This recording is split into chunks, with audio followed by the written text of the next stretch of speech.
Have you ever wondered how we got here? Not just you and me, but all of these cities, the phones in our hands, the very ideas in our heads. It's a story thousands of years in the making, a story of how a fragile species of ape managed to conquer the planet. Let's take a journey through time and trace the incredible path of human civilization. Our story begins not in a city, but in the wild, with our earliest ancestors. For millennia, life was a constant search for food. We were foragers, nomads, moving with the seasons. But then, something sparked. A revolutionary moment. The controlled use of fire. It wasn't just about warmth or cooking food. It was about safety, about community. Fire became the first hearth, a place to gather, to share stories, to plan. This was followed by another leap. Tool making, chipping away at stone. We crafted axes and spear points. This wasn't just shaping rock, it was shaping our destiny. Coordinated hunting became possible. Instead of just scavenging, we became efficient predators. With a more stable food supply, our groups grew larger and lifespans extended. For the first time, we weren't just surviving, we were starting to thrive. With larger groups came the first hints of social structure, the beginnings of hierarchy. Territory wasn't just a place we passed through, it became something to manage and protect. Then, around 10,000 years ago, another revolution began, quietly, in a few fertile pockets of the world. The Fertile Crescent, the Nile Valley, the Indus Basin, and along the Yellow River in China, we learned to plant seeds and wait. This was agriculture, and it changed everything. The nomadic life gave way to permanent settlements. Why wander when the food was right here? This shift had consequences no one could have predicted. For the first time, we had a surplus of food. Not everyone needed to be a farmer anymore. This surplus grain was the fuel for specialization. Some people could become potters, weavers, builders, or priests. Society was becoming complex. With surplus came the need to manage it, to protect Italiano. Power began to centralize. Early states emerged, led by chiefs and kings who promised order and protection. To keep track of all this grain, all this labor, all this trade, we needed a new tool. And so, writing was born. It started as simple accounting marks on clay tablets, tracking harvests. But it would grow to encompass laws, histories, and poetry. At the same time, we discovered how to mix copper and tin to create bronze. This new metal was harder, more durable. Bronze tools made farming more efficient, and bronze weapons reshaped warfare. With these ingredients, agriculture, writing, and metallurgy, the first cities were born. Places like Uruk and Memphis became bustling centers of commerce and power.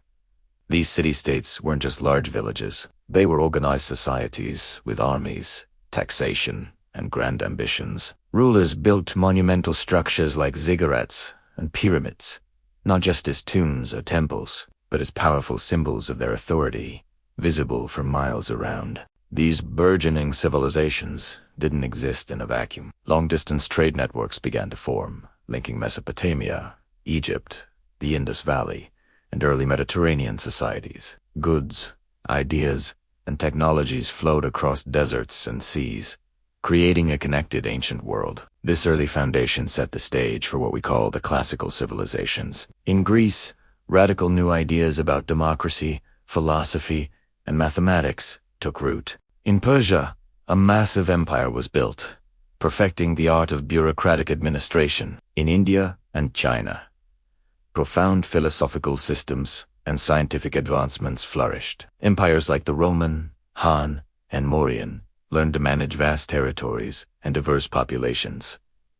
They built roads, standardized laws, and minted currency, knitting their domains together. Iron technology became widespread, boosting agricultural yields and creating more formidable armies. Cities swelled as hubs of culture and governance. Knowledge wasn't just passed down. It was institutionalized in libraries and academies. But empires, like all things, eventually faced challenges. As the classical era waned, some regions saw fragmentation and contraction. This period, often called late antiquity or the early medieval era, wasn't a dark age everywhere. In some places, power shifted toward religious institutions, which became centers of learning and stability. Trade, never truly stopped. The legendary Silk Road continued to be a vibrant artery for commerce and culture, connecting Europe and Asia.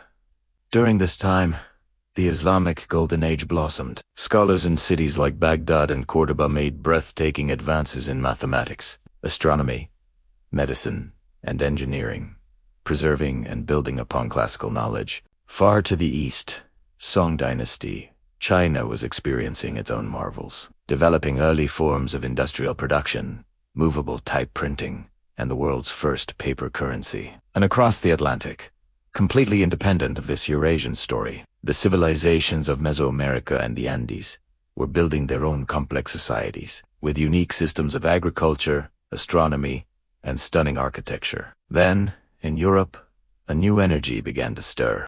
The Renaissance saw a revival of classical knowledge, sparking a new wave of art, science, and inquiry. This intellectual curiosity was matched by a spirit of exploration. Advances in navigation and shipbuilding made long-distance voyages possible. For the first time, the two hemispheres of our planet were connected. This global exchange was transformative, but it came at a great cost. Crops, animals, and technologies moved across the oceans, but so did diseases that devastated populations. Colonial systems were established, extracting resources and labor, and violently reshaping societies around the globe. This new global context fueled the scientific revolution and the Enlightenment. A new way of thinking took hold, one that prized empirical evidence and reason over inherited authority. This intellectual shift laid the groundwork for the most dramatic transformation yet: the Industrial Revolution. The mechanization of production, powered by steam and coal, changed human life forever. People flocked from the countryside to expanding cities. New social structures of capital and labor emerged, creating immense wealth alongside new forms of hardship. This brings us to the modern era. The world organized itself into nation-states. Mass literacy and public health dramatically increased lifespans and human potential, and technology began to accelerate at a dizzying pace. Finally, in the late 20th century, the digital revolution. Computers and networks have compressed time and distance, fundamentally altering our economies, our governments, and our cultures. Today, human activity is the dominant force on the planet. From the first controlled fire to the global digital network, our journey has been one of increasing complexity and connection. It's a story of innovation, collaboration, and conflict. It's a story that is still being written by all of us, every single day. Thanks for watching. And if you enjoyed this journey through time, don't forget to like and subscribe for more.